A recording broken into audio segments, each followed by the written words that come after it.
I'm DUI defense attorney Mark Rosenfeld, practicing exclusively DUIs and driving-related offenses in Los Angeles County. I'd like to take a couple minutes to share a couple of stories with you about my previous clients. The first one I'd like to tell you about is a young gentleman named Jeff. Jeff was about 21 years old.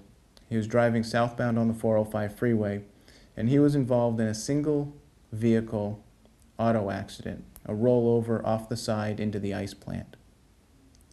He was severely injured as a result of this accident, and the CHP as well as the paramedics and the fire department responded. When the CHP arrived on the scene, they made a snap decision that Jeff had been driving under the influence. They noticed the odor of alcohol on his breath and noticed red, bloodshot, watery eyes. They did an investigation in the field, looking at the debris field from the auto accident, finding bottles of alcohol. They questioned Jeff, and they actually followed him to the hospital where he was receiving emergency medical treatment. They tried to get a breath sample from him at the hospital, but they were unable to do that. The CHP determined that Jeff was driving under the influence, and they forwarded sworn statements, police reports, and documents to both the Department of Motor Vehicles and to the City Attorney's Office recommending prosecution of his case.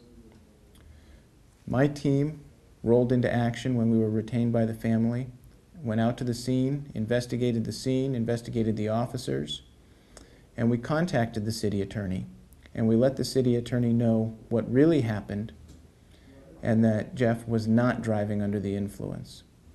We also contacted the DMV requesting an administrative hearing.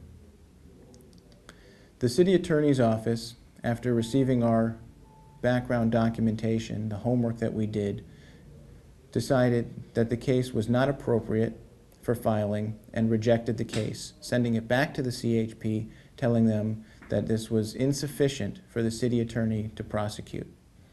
That was half the battle. The other half of the battle was the refusal administrative per se hearing that was going on at the DMV, where the CHP's actions almost led to a 1-year driver's license suspension of Jeff's driving privilege in California.